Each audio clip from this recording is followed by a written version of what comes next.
aí, pessoal, e hoje nós começamos a recuperar com vocês um panorama daquilo que foi a Idade Média Ocidental.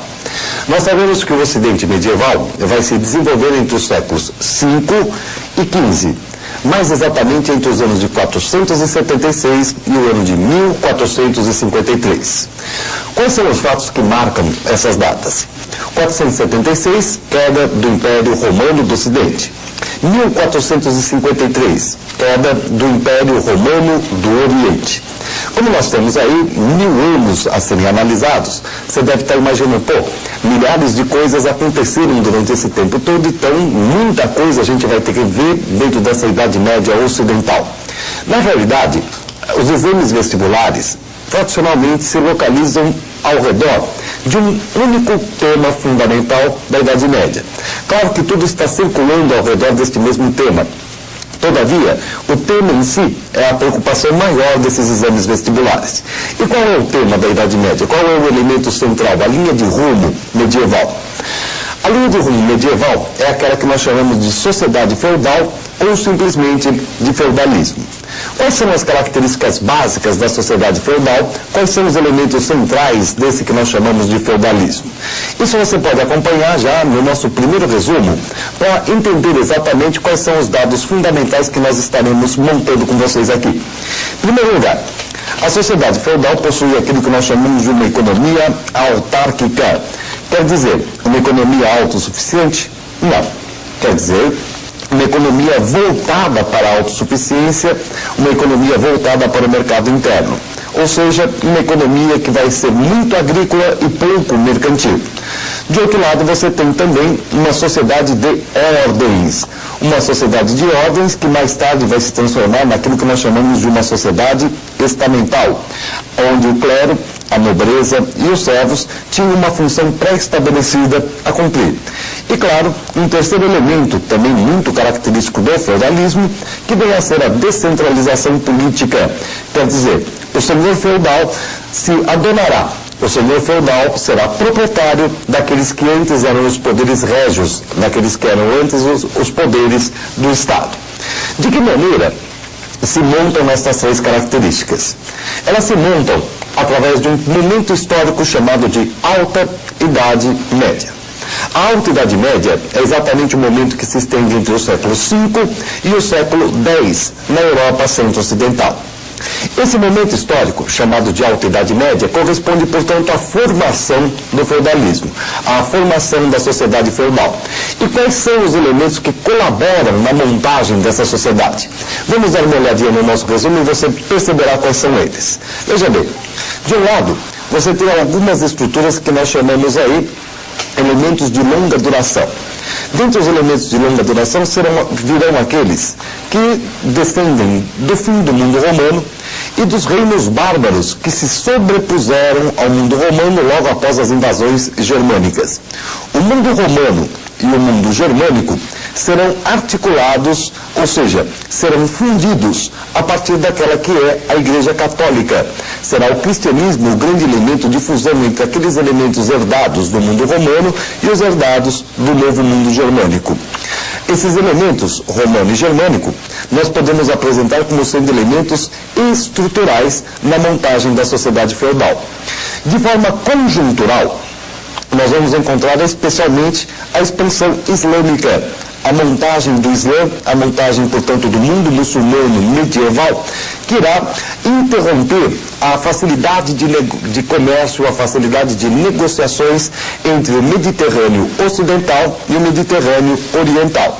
E o Império Carolíngio, que é exatamente aquele que vai nos deixar a herança da vassalagem, a herança do benefício, dois elementos que vão favorecer a descentralização do poder e também as relações de homem a homem, as relações, portanto, entre um indivíduo da nobreza e outro indivíduo com prestação de serviço militar.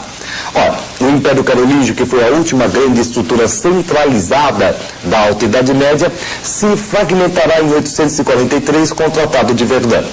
Nesse momento, um conjunto de novas invasões, onde se destacam os normandos, os húngaros, os eslavos e os sarracenos, virão perturbar mais uma vez o Ocidente Europeu. Para fazer frente a estas novas invasões, estrutura-se então a chamada sociedade feudal. Pronta a sociedade feudal, ela dando resposta a esse conjunto de problemas, imediatamente ela começa a se superar. Quer dizer, então aquelas três características montadas responderam àquele conjunto de problemas apresentados pela Alta Idade Média. No momento seguinte, o que nós vamos verificar? Nós vamos verificar que o feudalismo começa a sofrer uma série de transformações. Transformações essas que vão ser caracterizadas aí por um crescimento populacional, por uma necessidade de aumento de produção, uma série de inovações técnicas e tudo mais que vão lentamente fazendo com que a população cresça ainda mais. Como assim? Aumentou a população, se aumenta a produção. A população se alimenta melhor, sobrevive mais, se reproduz mais. Resultado, a população cresce outra vez e o feudalismo vai ter que procurar saídas para poder então para poder atender às necessidades desse excesso populacional. Uma das saídas foi a inovação técnica, outra foi a expansão dentro da própria Europa, depois ocupação da Inglaterra, participação na guerra de reconquista lá na Península Ibérica, até que a água era demais para aquela esponja e ela começou a escapar. Essa água que escapa leva o feudalismo para fora do centro-ocidente europeu, para a região da Palestina. Uma série de expedições que pegam esses marginais da sociedade feudal, essa população que é marginal à sociedade feudal, para as famosas cruzadas.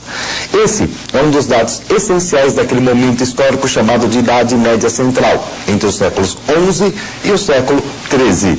Dá uma olhadinha aqui e você vai perceber exatamente qual é o momento de maior força e de maior dinâmica da sociedade feudal. Olha lá. Aquilo que nós acabamos de comentar com vocês. Um crescimento da população acompanhado por da produção. Veja bem, nós usamos esta ordem aqui, primeiro população, depois produção, mas até hoje a historiografia ainda tem dúvidas sobre o que trouxe o que. Se primeiro foi a produção ou se primeiro foi a população. Mas, na verdade, o que nos interessa aqui não é a primazia de um ou de outro, mas fundamentalmente as consequências disso. E dentre as consequências, a mais significativa de todas é exatamente esta expansão da sociedade feudal, expansão que é feita de diversas formas, mas, em fundamental, através dessas expedições para a Palestina, conhecidas pelo nome de cruzadas, entre os anos de 1096 e 1270. Como você verifica, exatamente no momento mais central desta Idade Média, entre os séculos XI e XIII. As cruzadas, por seu turno, vão acabar levando uma série de pessoas a tomar contato com mercadorias que eram até então desconhecidas pelo Ocidente Europeu. Justamente em função disso, então, reabrindo as rotas do mar Mediterrâneo, as cruzadas incrementam um nascente comércio que o Ocidente já estava começando a vivenciar. É a partir, então, deste incentivo das cruzadas que você vai encontrar aquilo que nós conhecemos pelo nome de renascimento comercial. Renascimento comercial traz de volta a importância da moeda, traz de volta as feiras, traz de volta os instrumentos de crédito e, com isso, uma nova dinâmica, um novo grupo social, a burguesia. Junto com a burguesia, você vai ter também a necessidade do leigo, não apenas o clérigo, mas do leigo também aprender a escrever, a entender a sua contabilidade, favorecendo, portanto, agora o desenvolvimento das universidades na Idade Média. Além das universidades, além desse crescimento do comércio, claro que lentamente o eixo econômico vai começando a se transferir. Por quê? Porque a atividade comercial se faz privilegiadamente na cidade. Daí, então, o renascimento do comércio está paralelamente, está ligado diretamente àquele que é o renascimento urbano. Dá uma olhadinha aqui e você percebe o que nós estamos querendo dizer para vocês. Dentro da dinâmica da sociedade feudal, você vai encontrar o renascimento do comércio e vinculado ao renascimento comercial, exatamente o renascimento urbano, o aparecimento da burguesia, desenvolvimento das universidades. E veja, junto com a burguesia, a necessidade de você uniformizar o mercado.